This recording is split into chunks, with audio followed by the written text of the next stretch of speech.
Chapter 13, Era of Self-Help.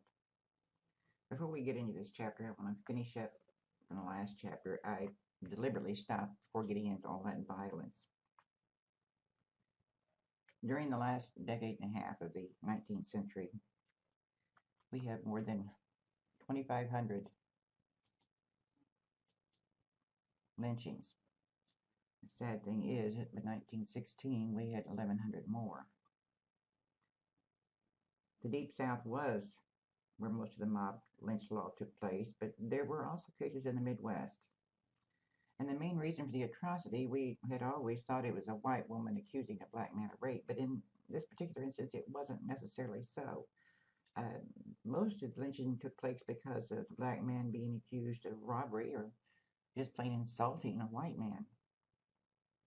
And I certainly hope you were disgusted by the stories of barbarity by the Southern whites, not only about the Statesboro riot, where even after a trial and being found guilty and sentenced to hang, the townspeople just didn't have the patience to wait for a legal execution, so they broke into the jail and took the convict and burned the man alive. Then they began beating innocent black citizens for no apparent reason other than the fact that they were probably white. But I did so like that story of Marie Thompson. It makes you kind of proud to be a woman sometimes. Now, even though she had been found guilty of murder, she did not go quietly to her death. She fought to the very end. But the riot in Atlanta kind of takes the cake. The newspapers were even calling for a lynching bee and to revive the KKK. Now, no one knew if it was true or not, but more than likely not. 4 white women were supposed to have been attacked by black men, and that started several days of mayhem and rioting and burning homes and businesses and the beating of black men. The Atlanta Civil League was formed by responsible blacks and whites to supposedly stop this from ever happening again, but nothing was ever done to the rioters or the leaders. Then President Teddy Roosevelt dismissed an entire black battalion without honor on the basis of biased reports of black soldiers rioting and shooting up the town of Brownsville. A Senate committee upheld the president's decision, and it would take 76 years before these discharged soldiers were given back their rights and back pay. Of course, a good many of them were already dead by then. And the riot, of course, had been started by the white citizens of Brownsville, and the black soldiers had only been defending themselves. But let's not forget the Yankee. He did his fair share of violence against the blacks. And this man seemed to be very proud of what he could help to do. There were riots in Philadelphia where blacks would be thrown off the streetcars, and one was even taken from jail and actually hung in the doorway of the jail.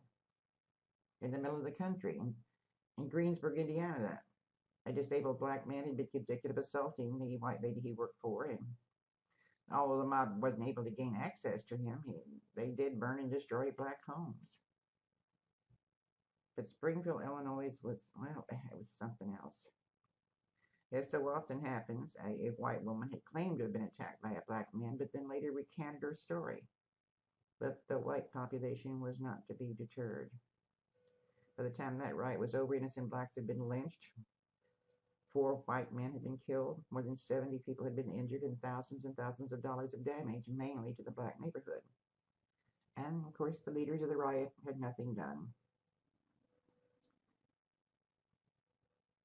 This same sort of thing is going to happen again in the 1920s, where a group of, I think it was 8 or 9 young black men were accused of attacking 2 white girls, and they later recanted their story. Of course, we didn't have forensics in those days, and even if we had, they would never have been allowed to examine the woman. But the women later recanted and said they'd been having relations with white people, and they were running away from home, and when they got caught on a boxcar, they claimed that the black men had. But anyway, that's in the other section. It's become painfully clear to the black men that the laws of our land could not or would not help them. They were always being portrayed as an inferior race, and they have all those black codes around, the Jim Crow laws. So the only way to advance themselves was by depending on themselves, their own communities, and their own black institutions. They can't depend on a white man's law. Thus, we begin the era of self-help. But there's different ideas among the black community and black leaders on how to obtain this goal of equality. And there'll even be some books written on how someone has raised themselves up, usually biographies.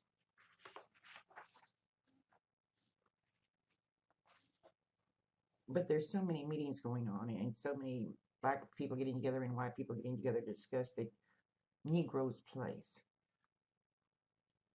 And the newly freed men and women, they were concerned with, shall we say, re-acknowledging their own dignity and hopes for an improved future for their families and to embrace this era of self-help. This did not mean that they did not want, need, or even accept help from the white community. But it seemed like every time they turned around, they were bombarded with the reminders by the white race of their own race's inferiority. But with the lynching and the race riots and the disenfranchisement being so prevalent in the years between 1880 and 1900, self-help, which is an idealistic philosophy, it began to mean something a little bit different.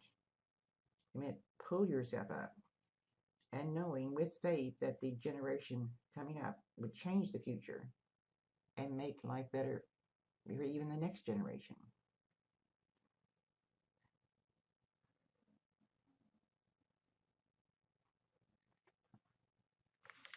Now, during this time, we have what we call industrial revolution going on.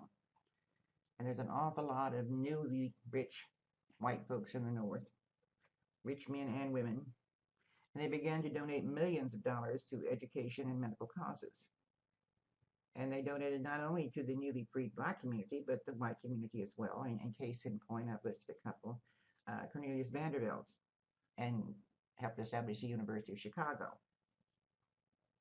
And the Peabody Foundation, funded by an English financier, founded at the Institutes of Harvard and Yale. It seems in 1867, right after the Civil War, he established a fund that would educate the destitute peoples of the southern states. This did not stipulate just black or white, just any person who was destitute. He wanted the money to be used to not only promote education, but to establish a permanent public education system in the South.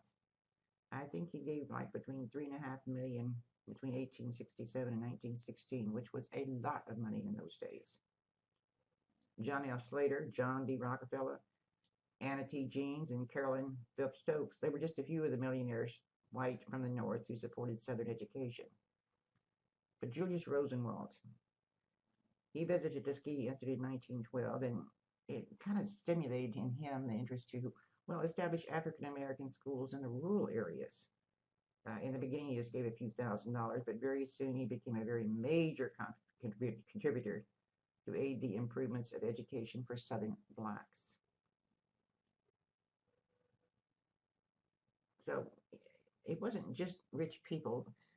Churches got involved. So you have to ask yourself, what's the difference between the church philanthropy and the civilian philanthropy? And of course, one word, motive. The churches, yes, they helped a specific need or even supported other agencies for the promotion of their own religious interest. So yes, they were helping, but they were also helping with a kind of ulterior motive. But the educational foundations, which is set up by the Northern supporters, seem to actually try to stimulate the general public's interest to recognize the needs in the public sector that were not being felt by the communities at large. Well, example, how could the uneducated blacks of the South affect the Northern white economy? Well, if they had more education, they could get better paying jobs. If they had better paying jobs, they would pay more taxes. Ergo, your infrastructure would grow. And if you have an educated workforce, it would attract more businesses to come to the South. Whatever the reason, both blacks and whites benefited greatly from the aid from the white Northern philanthropists. And that word noblesse oblige, it means noble obligation. It was a feeling of the wealthy that it was their duty to give back to the public, especially those who were benefiting from all this newfound wealth. But even today, you hear about the wealthy giving away gifts like Bill Gates gives so much to the school system. And when I was growing up, we were always told that it was the duty of the better off to help those less fortunate. And part of this comes from the fact that there wasn't any public agencies to help. It was up to relatives, church, or philanthropists to help. And of course, we were never among the rich, but anytime we had someone who was less off than we were, it was our duty to help.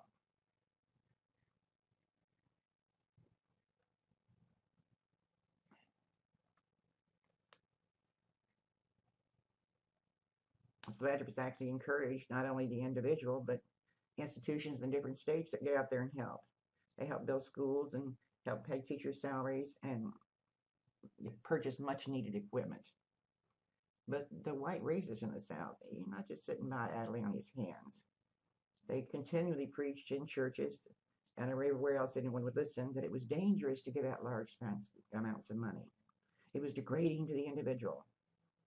And they fought against it, but they could not stem the tide and finally rationalized accepting the help when they realized the philanthropists really weren't trying to establish racial equality and upset the white supremacy of the South. They were just trying to educate them so they would be better workers.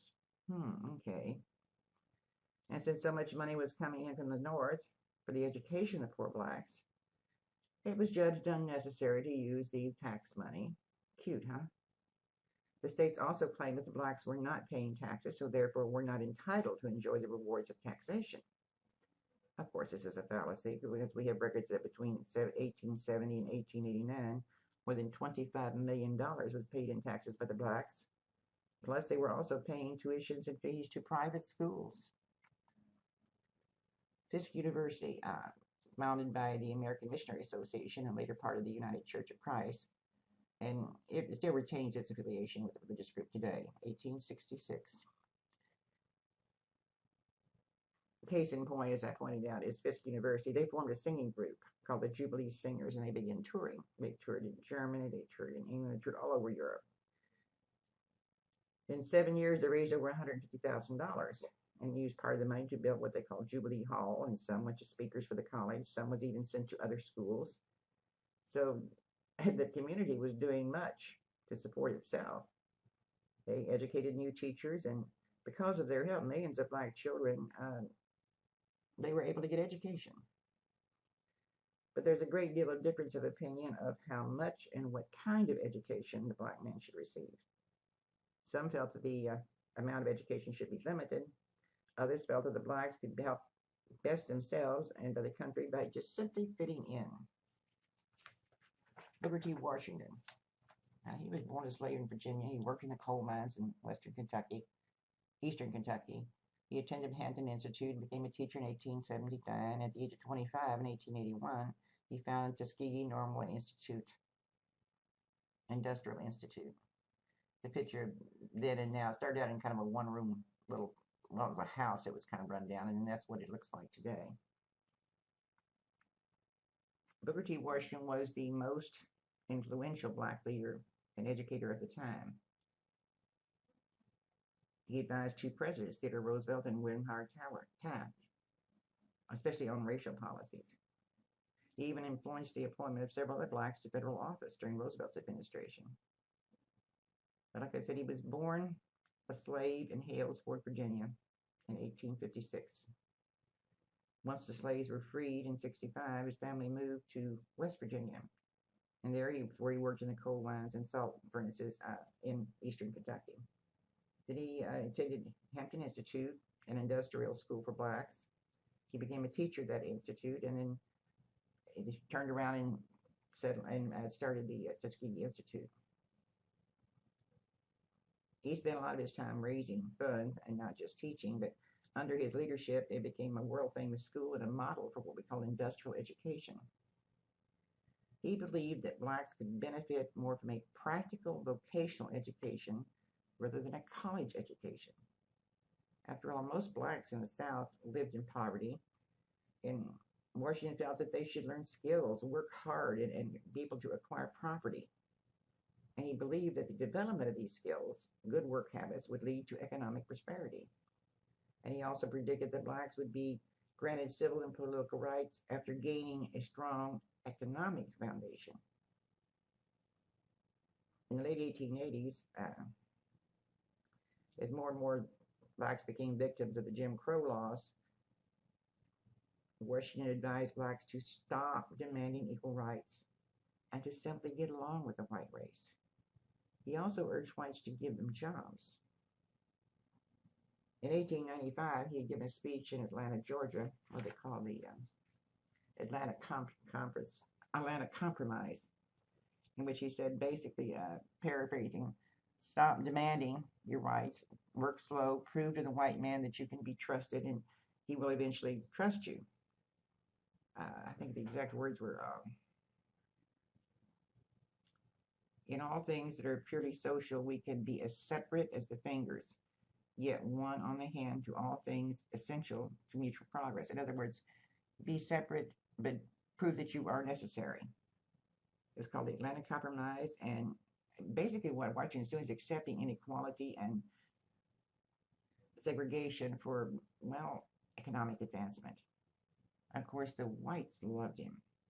He was a very shrewd leader, and he had been born a slave in the South, so he knew what it was like. I mean, he had his finger on the pulse of the racist white men in the South. If you go in there and hit somebody on the head and demand something, they're going to bow up even if they think you need it because you told them to. But so his idea is prove that you could be trusted.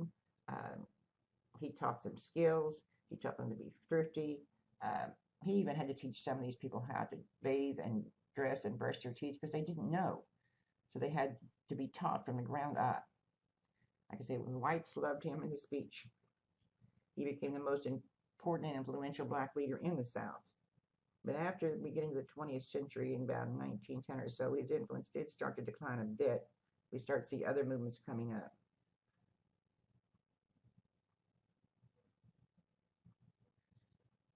Part of the movements that he helped start were instrumental in the beginning of the NAACP and the National Union League, which I'll mention just in a few minutes. Like I said, the whites loved him and the speech. But a man called W.E.B. Du Bois opposed him. Now, Mr. Du Bois led the life of a privileged black. He was born free in the North, graduated from Fisk University in 1888. He actually had a PhD from Harvard University, and he did some studying abroad. He taught history and economics at the Atlanta University, and he opposed Washington from the beginning. He thought African Americans should speak out against discrimination and demand equal rights now. And of course, we discovered last time the color line. He's the one that predicted it. But he had a plan. He thought that the top 10% of college-educated blacks should be able to lead the rest of the African American community against prejudice.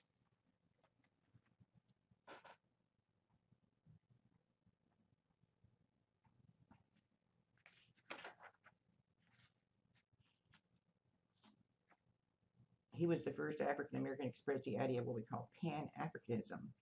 And it's a belief that all people of African descent have common interests and should work together to conquer the prejudice.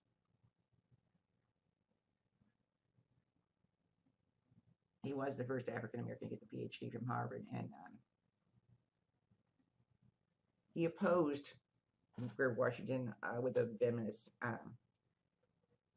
Whereas Washington believed that blacks could advance to the South through hard work and then demand equal rights, Du Bois declared that African Americans should speak out constantly against discrimination and demand equal rights now. So the simplest solution is say Washington said take it slow and easy. Du Bois says now, immediately, all rights. But he had this plan in the back. Like I said, the top 10% of the educated blacks should be able to lead the rest of the blacks in their fight against inequality. He founded something called the Niagara Movement in 1905. He was there to help found the National Association for the Advancement of Colored People, the NAACP, from 1910 to 1934. You see, I guess you'd say he was the token black there. They did educate blacks, but basically this meeting was a group of white concerned citizens in the North about all the racial violence. They were going to meet to see what they could do, and they came up with this idea of the NAACP.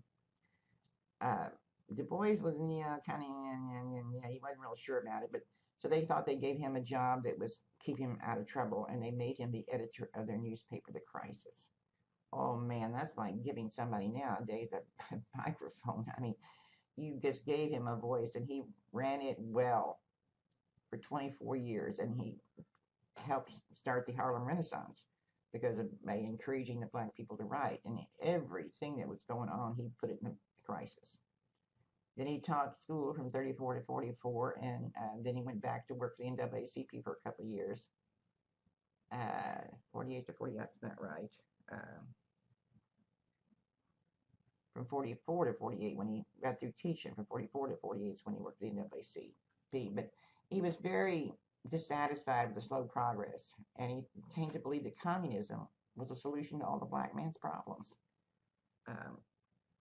He moved to Guyana in 1961, and then actually renounced his citizenship and died in August the 27th, 1963 at the ripe old age of 95.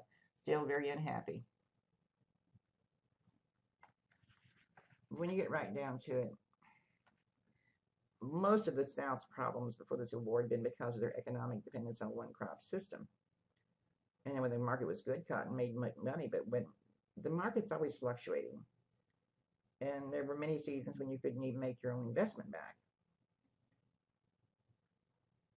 And once the war was over, all these thousands who had been working on the plantation growing cotton, they left the plantation. So they had no opportunity for any training other than picking cotton. And once they left the plantation, they soon realized they had no way to make a living. Many of them actually returned to the plantation or got caught up in that dreaded sharecropping system. So why did they buy land? Buy land, forget it. The white man did not want to sell to the black man because property determined a person's position in society, and we all knew that the black man was inferior. There were a few who were able to purchase. I think in 1900 we had 150,000 people who owned land, black people who owned land in the South. But when you compare it to the millions of whites who own land, it's not a good percentage. So Booker T. Washington's going to try to correct it. He holds a conference at Tuskegee and spent the next 10 years trying to educate the black man on how to buy things, the evils of attempting to have a mortgage, the evils of living in a one-room cabin, how bad it would be health-wise, the evils of buying on credit. He taught them how to build schools and how to basically improve their moral and religious lives before they could go out into society. Some moved to the north to get better jobs, so there was rumors of that. And there was a small movement to the west, but the attempts to set up communities in the west usually failed. Meanwhile, with all this movement of the blacks, the southern whites were getting alarmed because their labor force is disappearing. So you enter very strict enforcement of the black codes. You've got new codes. You have the regulatory laws are going to be enforced. The new labor contracts are going to be rigidly enforced. Now, there were a few whites who promised better conditions if they'd stay, but that was a few. And as the blacks were arrested, of course, the county could hire them out to pay for their fines, whether the violation they were in jail for was real or made up. So what are they going to do? They're going to stay put or they're going to move? And then you begin to see opposing views on migration. Now, Frederick Douglass, the very famous black abolitionist from before the war, was against any type of migration. He believed that the black or white should be given protection wherever they were, especially the newly freed blacks. The government should protect their citizens and let them stay where they are. Whereas Richard T. Greener, Harvard's first African-American graduate, insisted that migration was the only way to escape bad treatment in the South. In other words, book it, get the heck out. But no matter what the argument was, the plain truth was that most of the blacks didn't have any money to move. They just couldn't do it. But what about all this industrial revolution going on in the North? Well, the South received some benefits. There was an iron industry started in Tennessee, and in Alabama, of course, they grew cotton and even had some iron industry there too, in Birmingham. But it was the Carolinas that saw most of the cloth manufacture and new sawmills and furniture factories. And the irony is that some of these jobs were gained by the blacks, but for the most part, there was a resistance to hiring them just to prove we could do it. And they would hire these immigrants who would work for next to nothing, and even jobs that had formerly been held by the blacks. The domestic jobs, the hotel jobs, they were not rehired. They had hired the foreigner. And all this, they keep saying the blacks are inferior. The blacks can't be educated. But then again, we have these people who have college education. You have people who are making inventions. John P. Parker, he developed and invented a screw for tobacco presses. Jan E. Metzlinger, the shoelancing machine. Elijah McCoy, from whom we get the expression. It's a real McCoy. He had 50 different inventions, all relating to automatic lubricants for machines. Granville T. Woods worked in the field of electricity. He helped to work with steam boilers and automatic air brakes. I mean, these men were, pretty smart. But there was an opposition to hiring blacks. White workers refused to work with them. They were blocked from joining labor unions. And, well, in all honesty, when you get right down to it, most of the men had no trainings, and most of your labor unions required you to have some kind of skill. And again, there was the old argument from the Southern white that the black man was temperamentally unfit to do white man's work. There was one union, the Knights of the Labor, that did welcome and encourage the establishment of more branches, and it did not stress skills. And it seemed to be impressed with the desire of the black man to be trained and organized. About 60,000 did become members by 1886, but then unfortunately, that same year, there was a riot in Chicago called the Haymarket Square Riot, and they were affiliated with communists, and they began to lose support from the general public. The AFL, the American Federation of Labor, first objected to black members, then realizing that to attract more members in other organizations, they had to make exceptions. So they became very circumspect. They changed their constitution to read that new organizations joining them could not exclude African Americans. But of course, there was always a back door. They could allow exceptions for the rituals. And there were some attempts to form all black unions, but they were very unsuccessful. So being unable to enter into the white business world, many blacks attempted to achieve economic independence by beginning their own business. Black entrepreneurs and black educators spoke out. So it wasn't through ignorance or incompetence that blacks were being held back. It was because of competition with the foreign immigrants and the white racists. So what are you going to do? Well, start your own business. Enter Booker T. Washington again. He tries to help solve this problem of them getting started by forming something called the National Negro Business League. And by the end of the century, no longer just freedmen, the African American was now, some of them were successful. Some owned and operated grocery stores. They owned and operated restaurants, and some were tailors and seamsters. Some even owned and operated lumber mills. But they never achieved the pillar of success as the white man's business. But of course, there were some exceptions, and one exception was a millionaire. And of course, I'm talking about Madam C.J. Walker. Born Sarah Breedlove on December the 23rd, 1867, near Delta, Louisiana. And as you can tell by the date, her parents were former slaves. She became an orphan at the age of 7, but she also suffered from a scalp ailment that resulted in her own hair loss, and she invented a line of African American hair care products in 1905. Now, she didn't just all of a sudden set out to do this. You've got to realize that back in those days, we didn't have the large cosmetic and healthcare plans that we had. So she started out with home remedies of what to do, and you also have to realize that we didn't bathe as often as we should have back in those days. So sometimes you wouldn't wash your hair for weeks at a time. So, of course, you're going to have yucky scalp. Like I said, she became an orphan at 7 years of age, and married at 14, had a daughter, then her husband died. So at a very young age, I think it was 19 or 20, she moved to St. Louis to live with her brothers. In 1905, she married a man named Charles Walker and started her own line of healthcare products. In 1908, she even opened a college to train women how to use or sell her products. She made millions with her products. She donated to black organizations. And the funny thing was, Booker T. Washington did not even acknowledge her. She was a woman. Never mind that she was a black woman, she was a woman. So even Washington, for all his racist equality speeches, he was a bit chauvinistic. And you do have a YouTube on her video that I'm going to be asking a question about. But Walker was not the norm. There were many, many more failures than there were success stories. For instance, in 1914, there were 55 banks that were being owned and operated by blacks. Very short-lived. See, before the Depression, before FDIC, the banks could only operate on the amount of money that they had. And black depositors didn't have a lot of money. So the banks didn't have bank oratories. spell check doesn't catch everything, folks. Banks only operated on the deposits they had in the bank, but they did try. So what was the goal? Was assimilation the goal? Well, in reality, yeah, there was a separate social and cultural existence between the whites and the blacks. Why? Well, number one, the blacks kind of liked it that way. They weren't that all that thrilled with white people being around, and the whites always kept their distance. Now, church has always been a very large part of black life. In the early 20th century, membership had actually increased both in blacks and white churches. But unfortunately, there's something going on in the churches. The doctrines are being challenged, both in black and white churches. Uh, we have what we call the modernists, and we have the traditionalists.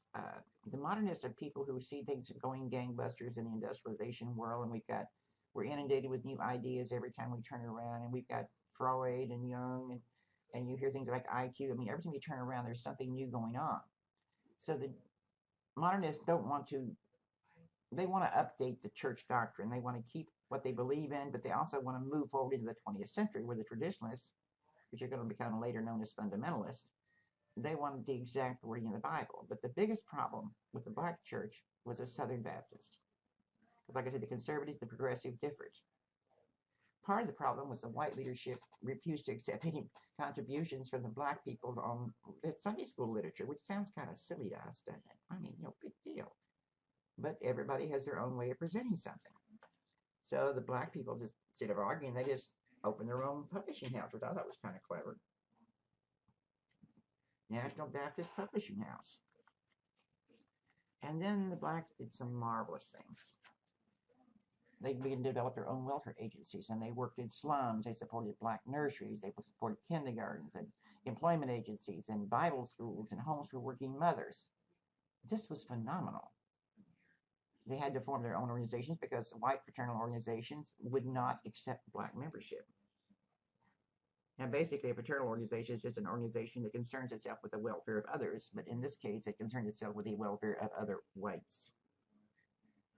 There were some, but not many.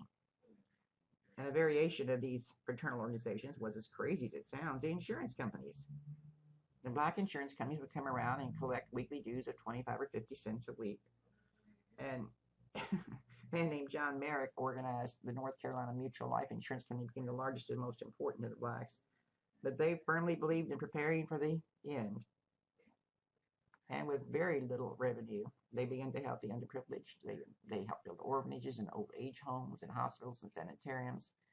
They're run and maintained solely by, and usually just for African Americans, but if you were poor white, they would not turn you away. What about the African woman? Well, she's never been one to hide her light under a bushel basket, so to speak. They're very vocal, very active, much more so than the white man. They even demanded and received public roles in churches, and in the churches they were able to help in the selection of the pastors. They began to be influential in the information to be used in church schools. They also projected a positive image by defending their communities from slander.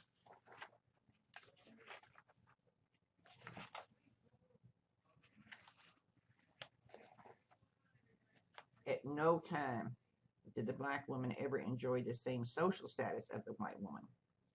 She was always seen as a servant, and she was never entitled to be called a lady. And motherhood did not also bring her the same status as the white woman. The white woman was seen as being delicate and having to be taken care of. The black woman was seen as immoral and promiscuous. And after all women are inferior. But the black women began to band together. And it wasn't just the intellectuals, it was the working women. Like they had a cook's union, a working women's society, a colored women's league, and this was in D.C. And they began to focus on educational services in kindergartens. The Colored Women's League and the National Federation of Afro-American Women joined together to create the National Association of Colored Women, the NACCW, which was formed long before the NAACP. Mary Church Terrell was its first president. And she did use an awful lot of Du Bois philosophy. She felt that the black elite should lead the way. And she wasn't the black elite. She was educated and she could have passed for white. The whole organization was a little bit of bluster, but it did do some good work because it established settlement homes based on Jane Addams out of Chicago, the Hull House. They had job training. It was good. Lucretia Burns Hope led a movement in Atlanta. So you've got many, many educated middle and upper class black women. I think it might surprise you.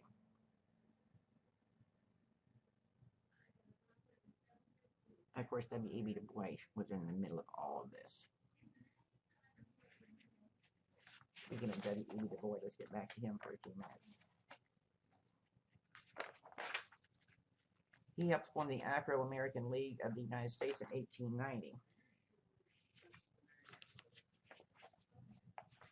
I've lost my place, folks.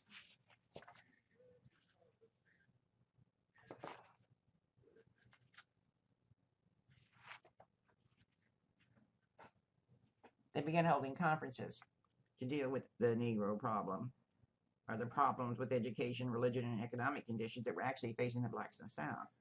That's when the Afro-American League was formed in 1890. More than 100 prominent African Americans met in Chicago and pledged to fight segregation and discrimination. The American Negro Academy was also established about the same time.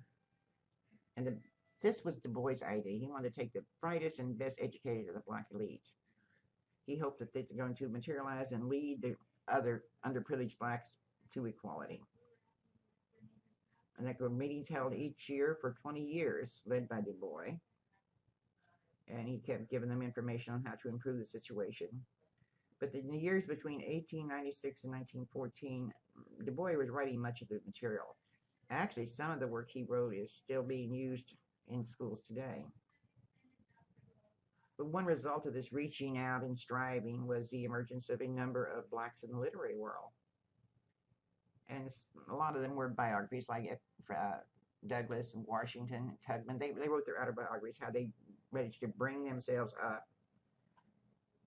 But there were also works of, short stories, economics, sociology, novels, poetry. But the best noted writer at the time was Paul Laurence Dunbar.